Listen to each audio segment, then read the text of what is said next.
Hey, you guys. Welcome back to Level Up with Lori, the podcast. I am so excited to wrap up the year with you guys here on the podcast. Can you believe another year has come and gone, another full season of the podcast? I honestly didn't even dream of the growth that we have had. And I just want to thank you from the bottom of my heart for all of your support, all of the sharing, all of the conversations that this podcast has really sparked. So I have 2 episodes left for you. One today that you're listening to, and one that will launch 2 weeks right before the end of the year. And that's going to be a very special episode. So make sure you tune in there. I'll share it on social media and all the places when it comes live, but it's going to definitely be one that you want to tune into. But I love you guys. Honestly, you're going to love today. So today I sat down with Helen Thacker. She is a 6-figure network marketing business coach. And we just kind of, for lack of a better term, we just kind of sat and chatted about the things that we believe will help network marketers build in an online world. We chatted social media.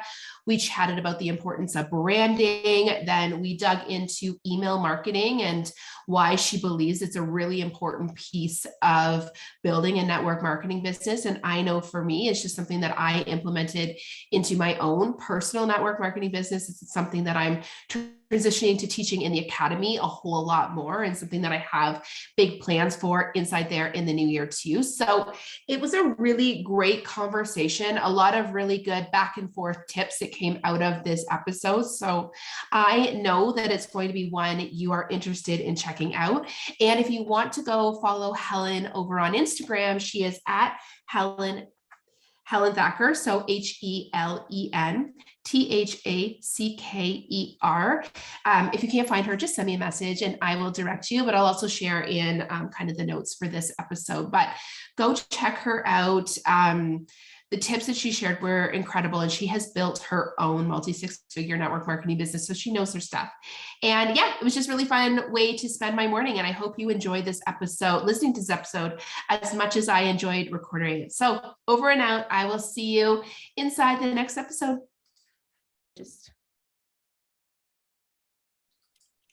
All right. Do we want to start by talking about branding? Just to know, like, you and I both have a really strong belief that it's a really important piece in building a network marketing business. And I know, and I'm sure you experience this with your clients, is that it's not necessarily an element that people start off with, right? Like we're kind of given our business in a box and we run with that, and we almost miss making it our own.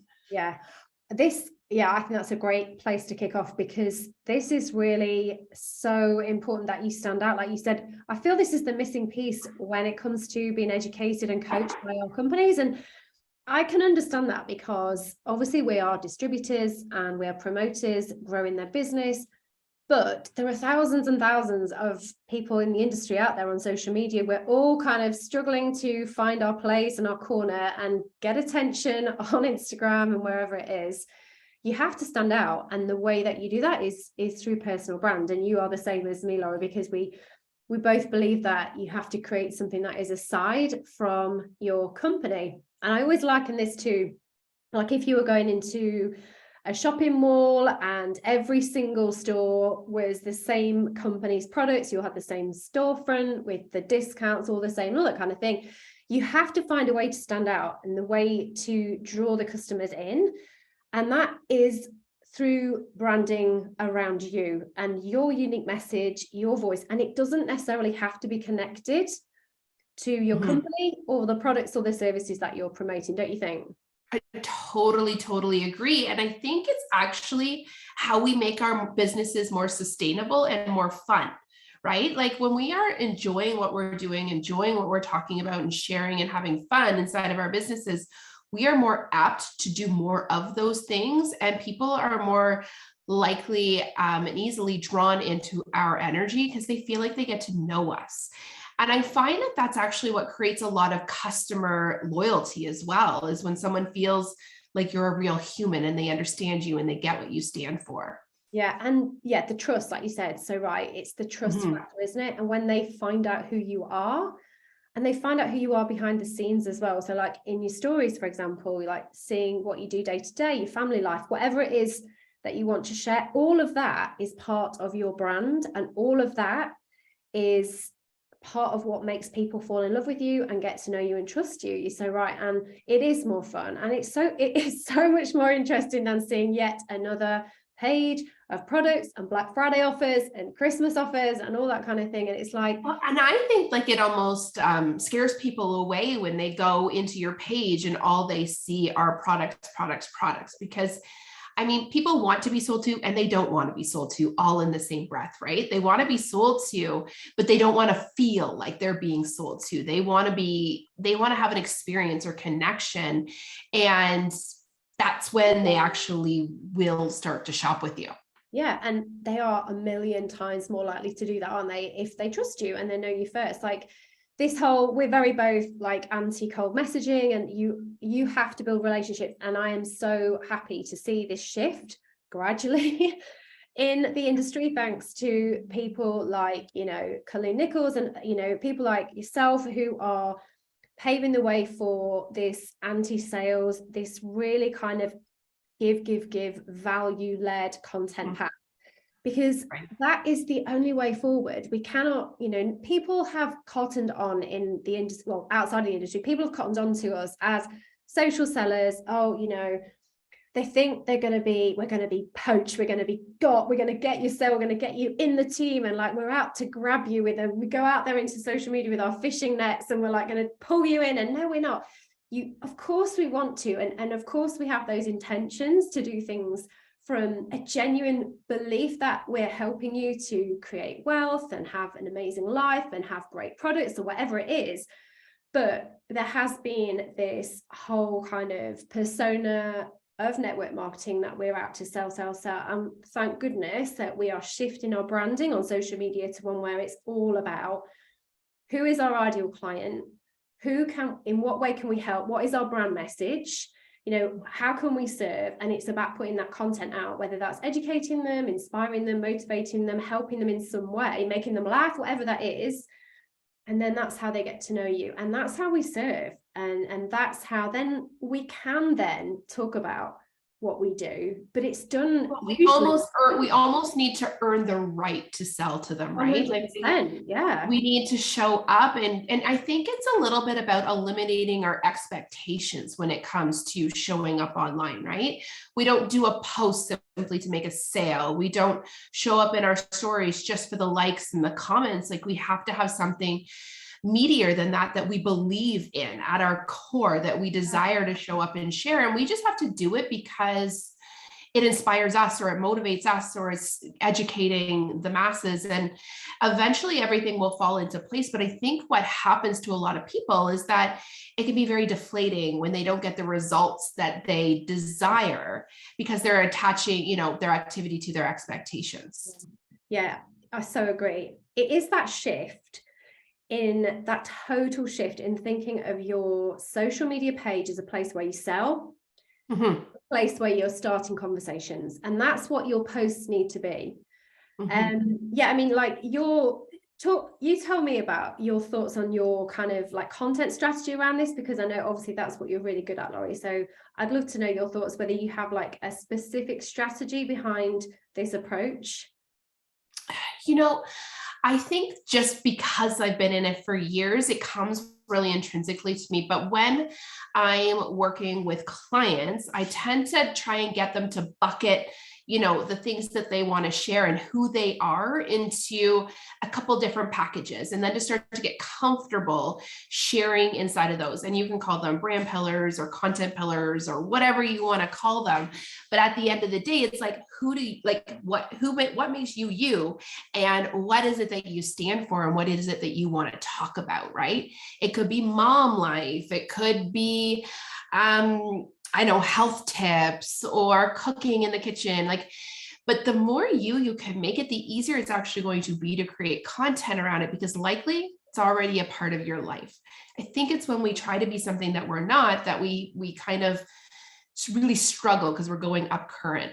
Yeah, I think as well, I agree so much with that. And I think I have so been guilty of that in the past, of trying to shoehorn my products into my overall brand. And I speak to my clients about this all the time, because I'm really into fitness. I'm always on my Peloton. If you're on my page, you'll see I'm always doing that. And that's part of who I am. But I used to try and like put my nutrition products into that. And I don't really want to talk about fitness and nutrition. It's not what lights my fire. I love it as part of my life day to day, but it's not what I feel I want to educate people on, or I don't feel called to like, oh, I need to post this content about, the latest Peloton ride that I've been on and how much I loved it, or like, well, macros. No, I'm not interested. That's not what fires me up. And you're so right, because you have to find that thing that is authentically you, because if you don't have that passion and that energy behind it, it is going to be so inauthentic. It's going to be so forced. And the posts that I now create that come out of me like, oh, I really need to share this, they're the ones that get the most engagement. And you are going to attract so many people, and so many of the right people, aren't you, by just doing everything you've just said. It's and it doesn't have to be something as like, it doesn't have to be like, it can be as simple as who you are, right? Yeah, it doesn't have to be like a tangible subject. No. Like I'm going to do the yoga thing, or my pages are dogs, or it can be. And you don't have to be anything that you're not. Like, I love watching Hallmark movies, and that integrates itself into my stories all the time. And that makes me a human to my audience, right? And it allows people to connect to me. And I always think, like, if your audience is connected to you and they can see themselves or pieces of themselves in you, all of a sudden they will buy whatever you are promoting or talking about or selling. And a lot of times I'm probably selling things that I don't even have like a link for, because I'm just excited about them, right? But when they can see themselves in you, all of a sudden they will listen to you. But they aren't going to listen to you if you're a walking, talking billboard of your company. They're going to listen to you because you're a human that they can relate to. Yeah, absolutely. Do you know, if I got paid by the Kardashians, I'd be making a fortune, because I'm always posting about that on my page. But it's part of who I am. You're so right. It's like, that's me. And that's like, if Hallmark could just hire me, I would honestly, I would be filthy rich. Awesome. No, that's cool.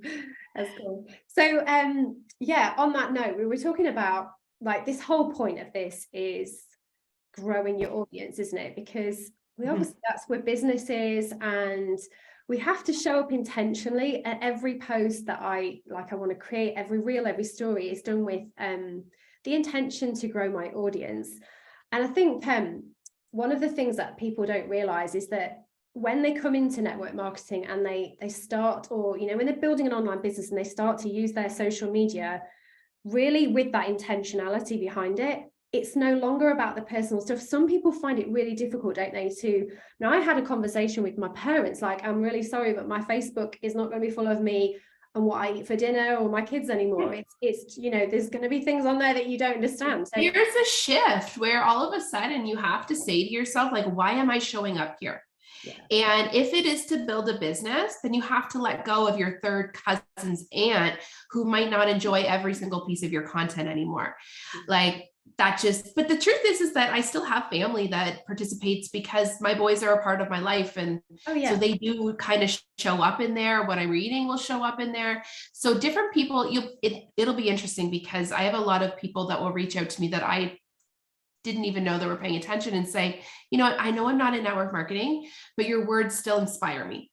So people will get whatever they need to out of your content. And if not, then they'll go pay attention to someone else. And that's okay too, as long as you're doing what you're meant to be doing on there. And we're not attracting everybody, are we? We just want to attract our people. Yeah. We just want to show up and be who we are. But you're right in that there does become a point where you're like, okay, I'm no longer doing this for my cousins or my aunts or my whatever. I'm doing this because this is a piece of my business. And in order to build that business, I'm going to have to show up. Yeah, that's a choice. You can, if you're going to build a brand, you have to choose that your page is like that. And that's cool if you don't want to, but that's, if you are serious about building on social media, you really have to make that decision, whether that means starting a fresh page, whatever that is. Yeah, you need to be doing that. 100%. You have to figure out how to get comfortable being a little bit uncomfortable in the beginning, because you're going to feel a little judged. But the truth is, I always tell people, no one is paying attention to you in the way that you believe they are paying attention to you. I promise you, all eyes are not on you. And if they are, then that's about them, not about you anyways. And if they think something of you, the thought has usually gone, hasn't it, in like a second. So 100%, or they already thought that. Yeah. So true. So exactly. One of the things that I wanted to kind of chat a little bit with you about is email marketing, because I know it's one of the things that you really believe in and you work with your clients on. And I would just love to learn a little bit more about like how to start to integrate that into a business, because I know as we're talking about social media, as we're talking about all the things, it seems to be one more thing that you add to your list. And I think email marketing is one of those pieces that people think they don't necessarily need because they have social media. Mm-hmm. But I'm sure you agree with me in that. I have so much to say on this. Yes. Okay. So take it away. Okay. So the first thing I'll say is that even if you are day one in your business, you need an email list.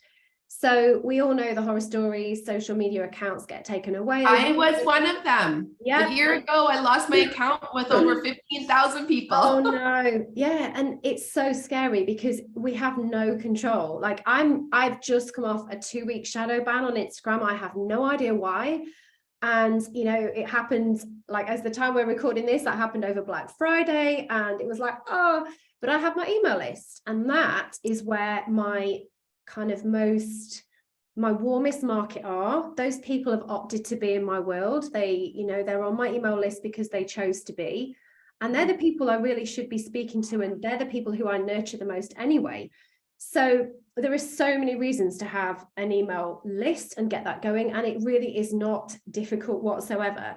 So the idea that you have to be well established or have been in business for any length of time, please take that. We're often waiting for certain things in our businesses, right? Like we're waiting to hit this and this before we do this. But what we don't realize is if we just did those things today that we know we want to do in the future, that we would like close that gap between where we are and where we desire to be 10 times quicker. Yeah. And it's so simple as well. And, email lists are definitely one of the things for not just for the security of your content and your followers that can literally vanish. You have no control. We're just renting that space on Instagram and Facebook and TikTok. It's not ours. But also visibility.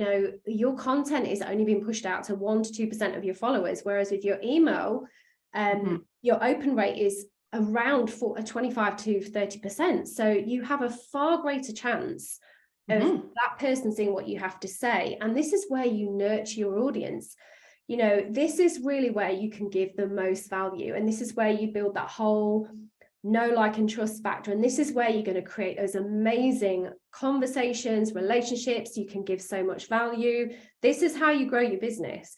And it starts with finding something to give away for free. This is how you build your email list. It's very simple. You find something for free. That could be something as simple as a discount code for your products or services. I have a lead magnet, which is it's a checklist, the daily things that everyone needs to do. They can print it off. It's a checklist of everything they need to do to nurture an audience. It's a very simple document. You can do something very, very, very simply, whatever you feel your audience need most. And then all you're doing is offering that to them in your link in your Instagram bio. And they click on that, they give you their email. And in exchange for that, they will get an email sent to them with the downloadable, whatever it is that you're giving to them for free. And that's really that simple. And then they're in your world. You've got their email. That's your data. You own that. It's not Instagram's, it's not Facebook's, it's not TikTok. No one can take that away from you. And you use that to nurture your audience on a regular basis. So I send out emails once a week. I give loads of value, but I also use that to subtly sell. I use that to tell them about courses that I have coming up, coaching, all those kind of things. But I don't throw it in their face. It's all, again, that very nurturing kind of approach. But you can do this with your network marketing business, with whatever you're selling, products, services, whatever it is that you have. So if you're in network marketing, once you've got that lead magnet, where do you start with the content for your emails? So you mean for what you would say then afterwards? Because there's two. What would you recommend? Yeah. Right. There's two kind of parts. So there's the emails that happen straight afterwards. So after someone's downloaded your freebie or whatever they've got, there's a sequence, and that is very set. And I actually have like a template that I sell of what you need to do. And you really need to give so much value. It's all about showcasing your expertise, elevating your levels of authority, and then going forward on a regular basis, whether you send out an email every week or twice a week or every month, whatever you want to do, it is about giving value. It's about helping your audience but the beauty about an email is that you can use that to create some real kind of story type content. So you can talk about your experience, you can talk about your journey, you can really resonate with your audience, and you can start to empathize, and they can actually start to feel you understand what they're going through. And it's an opportunity for you to really kind of extend that and them getting to know you. So it's all about value, but it's just a different platform. But the beautiful thing about emails is that you might feel like it's a lot of work. Oh, it's another thing, like you just said. And I know that I was exactly the same, but I automate my emails, and there are so many free platforms that you can do this with. You know, just go and use the old Google University and you'll see that there are so many platforms that you can I set up my emails like once a month. I have all my emails done in the space of a couple of hours, and then they're automated out. They go, I don't need to think about it anymore. And I know that some really valuable content is going out. It's a really quick and effective way to reach potentially thousands and thousands of people, and for them to see it as well in a really efficient way. And I think sometimes we can repurpose the content that we're using in different places, right? Oh, yeah. So like, I know for me, if I have like, let's say I have an Instagram post or a post that goes up on Facebook where I'm like, wow, I was not expecting that kind of traction, like sharing that story or this little bit of information or whatever. I'm like, how can I make this piece of content go further for me? And maybe it's as simple as repurposing it into like a carousel or a reel or something on Instagram. But maybe I can take the content, if it's, good enough for an email, and send it out to my email list as well. And I think sometimes we're afraid of people, well, they're not going to want to see it in multiple places. But the truth is that people don't see everything that we do. And a lot of the times, I know for me, if I see a piece of content twice, I think that was meant for me, right? Like I was meant to remind myself to see it. I meant to go back to it or something along those lines. So that's an easy way too, is just to take posts that are performing well, or that you put a little bit more effort into on social media, reform that into an email and send that out to your audience too. Yeah, I love that. Yeah, that's a great idea. And you can, even if you don't have to kind of think that you have to be a great copywriter or anything like that. I don't want anyone to kind of listen to this thinking, oh, I really don't like writing. It's not my thing. You can outsource that if you wanted to, but if you don't want to, just send out a quote. Your email doesn't necessarily have to be a great big long kind of War and Peace type novel of things. No, it does not. And you're so right, you can repurpose that. You can take pieces of that, put it in a Facebook group post or a reel or a carousel, like you said. Definitely that's a really smart thing to do. I love that. But don't feel like you have to write so much easier too. I mean, especially since I think I can't remember who the Instagram expert was, but I was listening to a training that he was doing last week, and he said that 75% of the content he puts out is actually repurposed from previous content.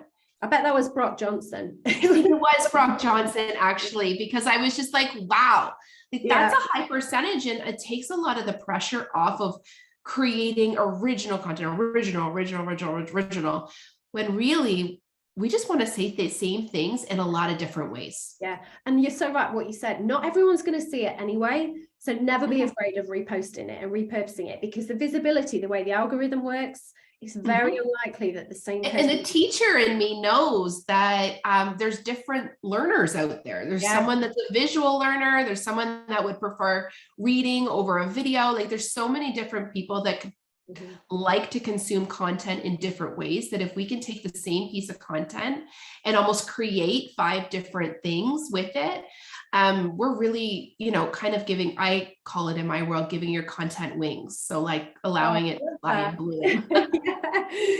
That's so cute. I love it.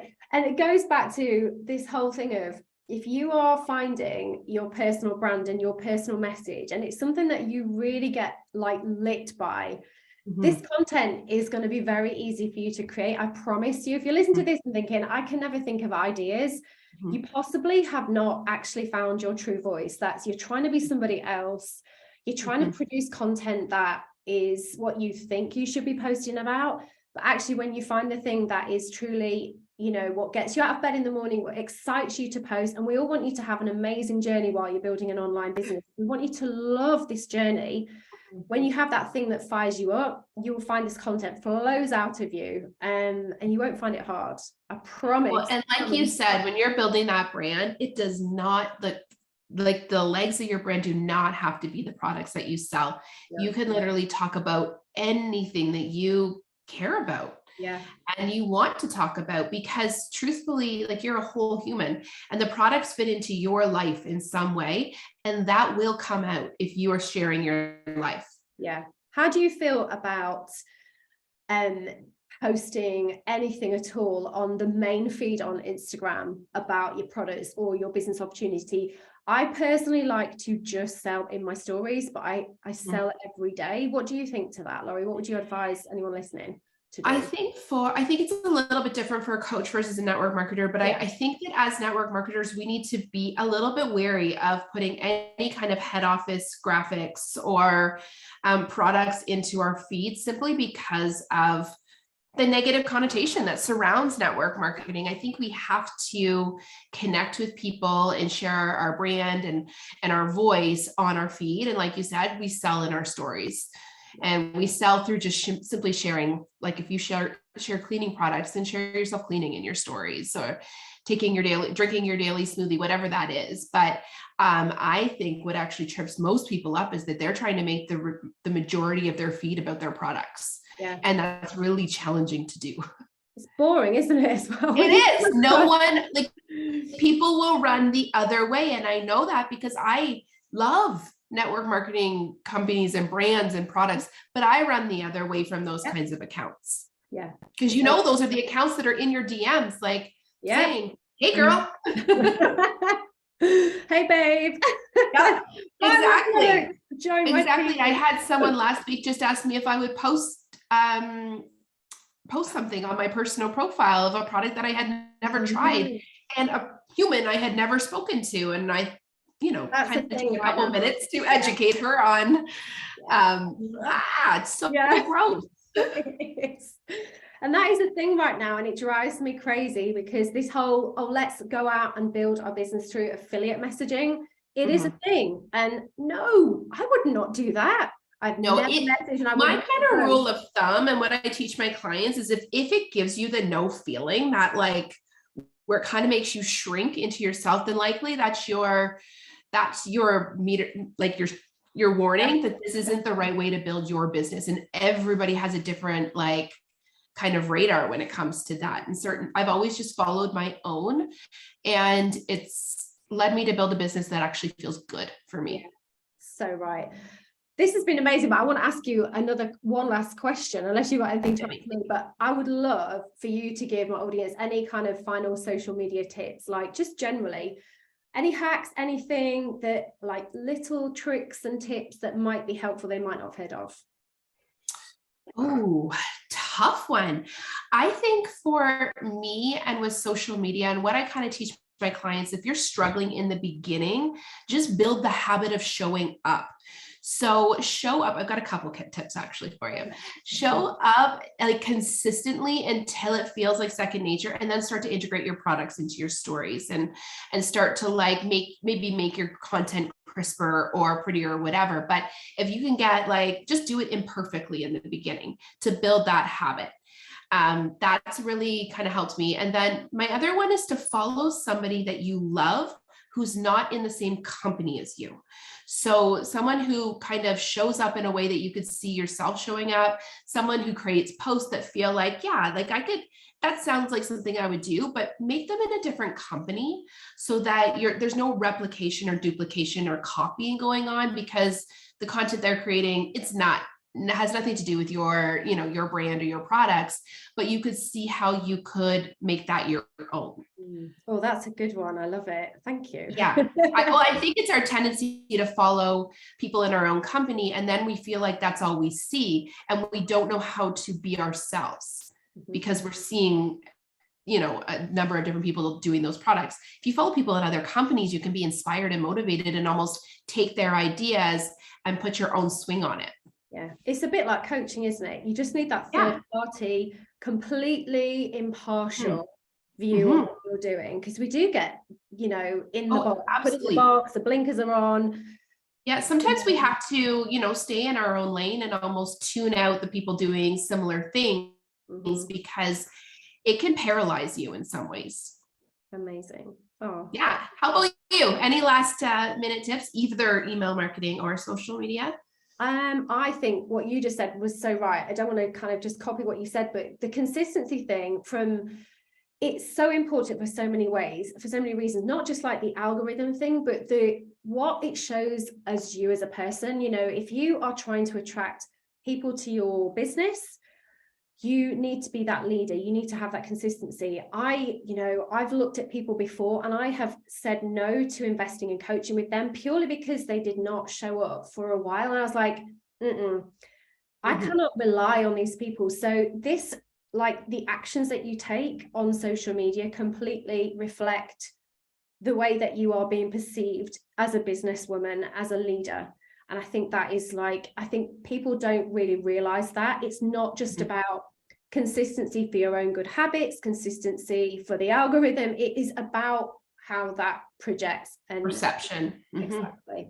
Yeah. And I think don't ever underestimate the value of your own words and your own thoughts, because sometimes the things that get the most traction in my stories are just random thoughts that I have on one evening and I decide to share. Yeah. Be edgy. That's another thing. Put it out there. If you think something, put it out there. Even if it's polarizing, you're still going to get traction and conversations are going to be sparked. Especially if it's polarizing. Yeah, I could not agree more. Amazing. Thank you so much. Oh, thank you, Laurie. That was awesome. I know, agreed.